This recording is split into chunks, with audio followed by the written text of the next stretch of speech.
of the hour, Matty Layne Glasgow's debut collection, Deciduous Queen, was selected by Richard Blanco for the Benjamin Saltman Award.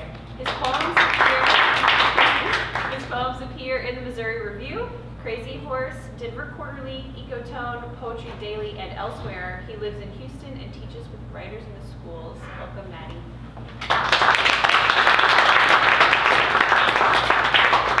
Hey y'all. First I wanted to thank all of y'all for coming out, especially Laura, Alfredo, and Esteban for reading. One of my favorite things about getting to read from this book is just getting to hear some people whose work I really admire read along with me, so it's been a special day. It's about to get really gay, as it should. It's June. So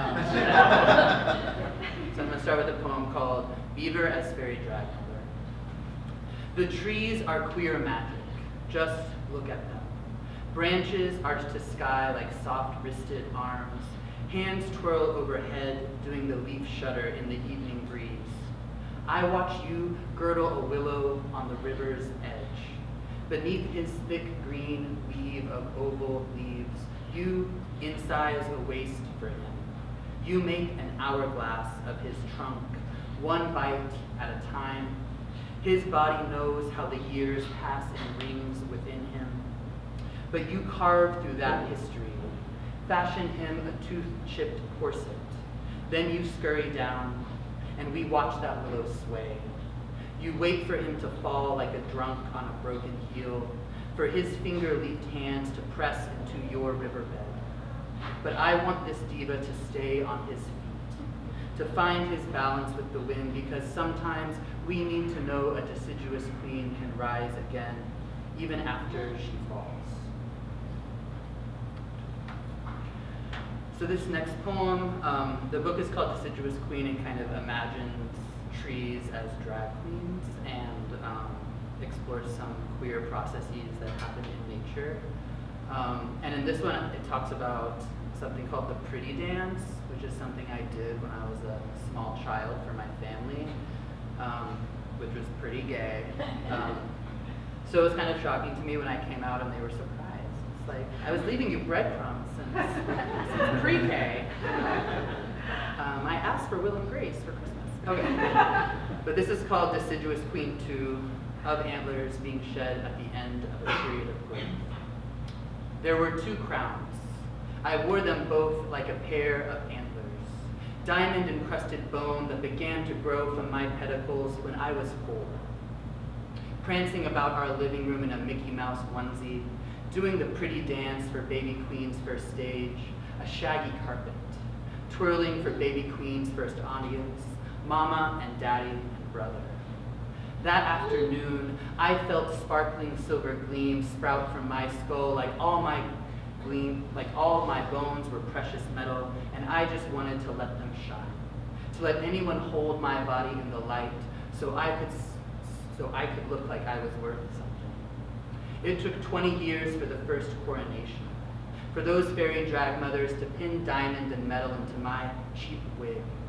It took 1 year to let go, to pass that crown along to another queen like an omen, like the outline of a buck in headlights. His head tipped back, his eyes lost in the night sky as he braces for some sort of impact. Sometimes I want to be crushed by an oil field tanker on a road carved from West Texas dirt, somewhere between Ozona and Big Lake and Garden City, but I haven't really thought about it. Sometimes I want to be manhandled by an applause. The force of hand against hand channeled into my bones, so fiercely crack spider my crown's metallic stems until they shatter. I'll grind what's left into silver buds, smoke my rain into ash, feel those bone flesh flames fill my lungs. Maybe I'll always wear my royalty on the inside. Take a drag or a hit and hold on to that high, because I learned nothing lasts, least of all an unloved body. I've met too many men who don't want the crown so much as the head it rests upon. So let them take that too. I'd give up all my bones just to know they're still worth wanting. Okay. So I know it's a quiet Sunday afternoon, but I am going to read a poem about glory holes. So just prepare yourself for that. I read this the other night, and afterwards, my dad he had some friends there who were very close to him and who he went to church with for a while. He's like, they like some of your poems. Like, I wonder which one they struggled through. All afternoon. Yesterday, I built a glory hole, but no one came. So I knelt alone without a claim, my eyes on the clean tile floor, the wall unstained. What's a boy to do with such shame? Kneeling hollow-jawed in a duct tape frame, I crooned a hole is a hole all afternoon, a sinful hymn to fan some flamer's flame.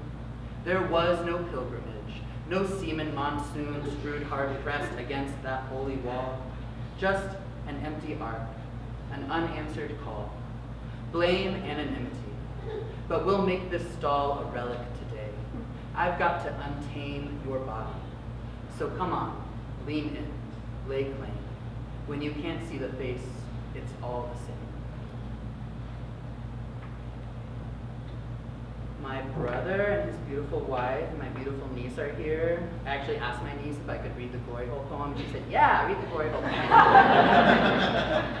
This is her first sentence. But this is a poem about seahorses and parenthood. And so I wanted to read that because I think my brother and his wife are doing a really beautiful job, and I've never seen so much love. Hippocampus, or if I were a boy, I'd be a seahorse, waiting for an underwater filly to court me in the salted shade of coral and ocean jade. Let us begin with a dance, our tails entwined, ripples of pre-dawn light, how we hold one another without hands. I'd care for her eggs, receive them by the thousand in my pouch, and carry them there for weeks, until the final contraction releases our fry into an amniotic fluid of green plankton where they'd swim poorly, but freely. If I were a seahorse, I wouldn't watch them as I leave to find another filly, hold her eggs too. But I'm not the kind of boy who leaves. This body is a pouch that longs to love 1,000 lives, to push them into this reckless sea and hold them all together, even after they have gone.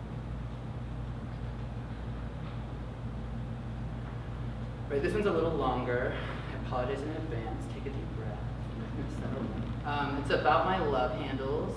I wrote it like 2 or 3 years ago, as books take a while to come into the world, and we're still dealing with these love handles. They're still here. They're still around. It's called Deciduous Queen 4, with the epigraph of a tree or shrub relatively broad-leaved, rather than needle-like or scale-like. A boy once called me a beech leaf, too straight-veined and sharp around the edges to love, he said. Clearly, he was no dendrologist. But guapo, you know. You watched me fall from a birch tree, picked me up all torn and dusty, another fragile, dying thing the world couldn't hold on to anymore. My grooves, they aren't unswerving, and I've never been able to commit to the curves of my own body, how stretch marks bloom from my love handles like sanguine veins, ready for autumn, ready for this flesh to turn color and fall from my bones. I've got a broad-leaved base. It sags a little, hangs heavier than in those twinkish spring days of my youth, when it took less than a stiff breeze to send me fluttering dizzy-headed to some new resting place. We call the broad, flat part of a leaf its blade, or lamina. It cuts through the wind, rustles with the soft chime of a knife when blown against other keen green and dangling things. The boy was right about my edge. I'll give him that. I'm still a jagged-toothed blade, the serration of a bread knife that opens up those soft and most delicate lobes, like a prayer, like every slice is the body of Christ, but I worship carbohydrates. And the only body I've opened with a blade is my own. Flesh so full of yeast and flour, it pulls my skin apart, brings rise to my leaf-bottom jeans. How does a toothed edge shape a body? One sacramental mouthful at a time. This is my blade broken for you. Remember me.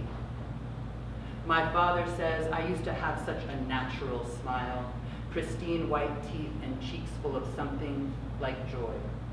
What happened, he asks. I started to wear my shame like a muzzle, I say, to hide the shiny edges of my lamina. Maybe I like to be bound.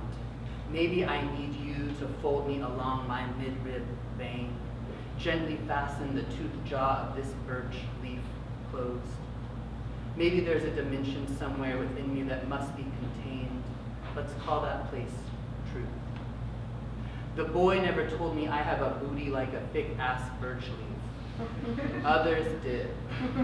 I still just want to do the leaf shudder with the evening breeze, to make every ounce of my round bottom blade shake and jiggle in a whirlwind of drums and bass. That's the truth. Let's go there. Make me grin and you can see everything this body has ever been in my sharp, broken smile. Feel it in the soft dissonance of white scars, the one that spider around just above my waist, webbed etchings of all the flesh that has come and gone.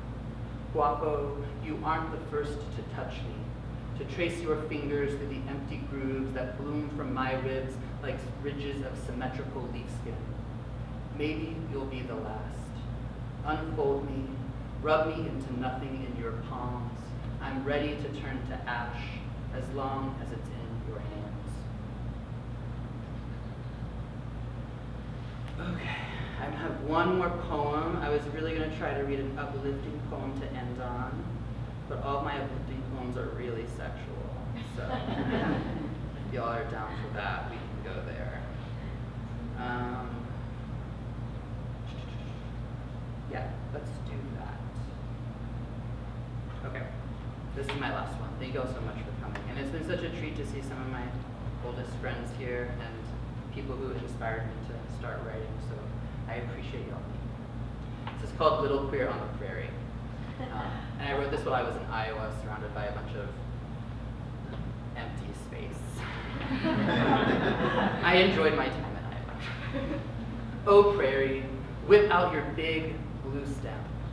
Let me watch it grow. That laurel stalk so flush full of fiber as it takes form. Come, winter. I want to awaken to your golden rod. Your feathery head never too close to my face. Stem slap me, baby. Let me feel you on my cheek. Spread your seed and conceive of a sea of bobbing amber, tender to the touch. I know the white man. He let you down, aroused you upon his colonial arrival, left you with blue balls for roots, then castrated them. So Superman that bro. Make him bathe in your second coming. Thank y'all so much.